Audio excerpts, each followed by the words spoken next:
Riots have been going on for a week. It's over a police-involved shooting. Now, we've seen the same thing here in America, and we all remember the Summer of Love when BLM rioters torched police precincts and small businesses. This is what happens when a country loses faith and loses patriotism. Now, we're not France yet. There are still strong pockets of people in this country who love America with their whole heart, who have roots in their community and have faith in a power greater than themselves. They won't let America fall apart. Let's bring in Vivek Ramaswamy. He is a 2024 GOP presidential candidate. So great to have you on, Vivek. You know, I've been thinking about the election coming up. I know you think about it probably every minute of the day. This is not a tax rate election. This is about foundational things like patriotism. So tell me what you plan to do to bring back something that foundational.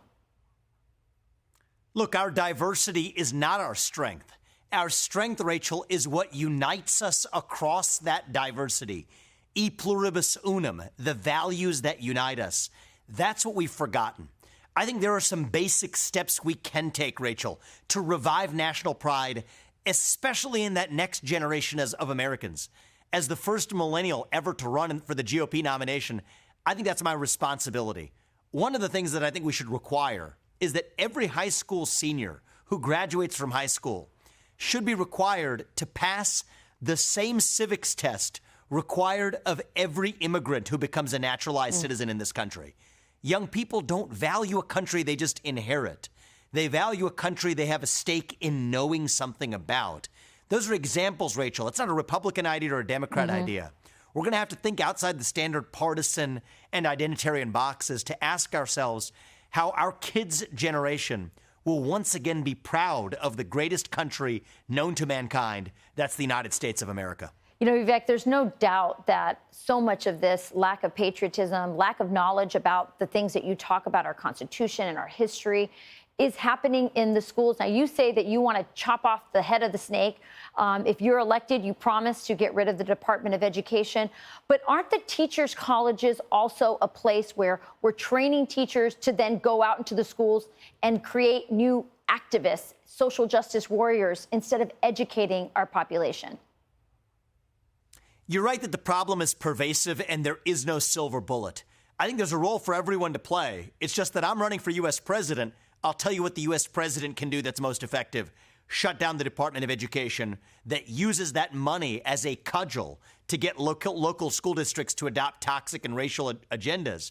Instead, give that money back to those schools to fund underfunded school choice programs in those states. But it's going to require a comprehensive response. And I think part of the problem, Rachel, is especially you're pointing to the right frontier, our schools. When young people no longer learn the rights that they even have in this country, most young people couldn't really enumerate what they have in the Bill of Rights now. Then when you take those rights away, they don't know what they've lost. So this is actually part of the path, not just to a country that's no longer proud. It's the path to an authoritarian state, because what does an authoritarian state require? It requires a population that didn't know the rights that they actually enjoyed. That's what history teaches us. So the loss of freedom and the loss of national pride, they go together. And it explains why it was young people that I thought would rise up the most under all these authoritarian COVID rules, and they were the most complacent of any part of the population. That explains a lot of why. They just don't even know what rights they have. So when they're taken away, they think it's normal. Vivek, great having you on the campaign. You're bringing up a lot of great issues and inspiring a lot of the other candidates to follow suit. I think you're a great influence on this entire process. So thank you for joining us today. Thank you, Rachel.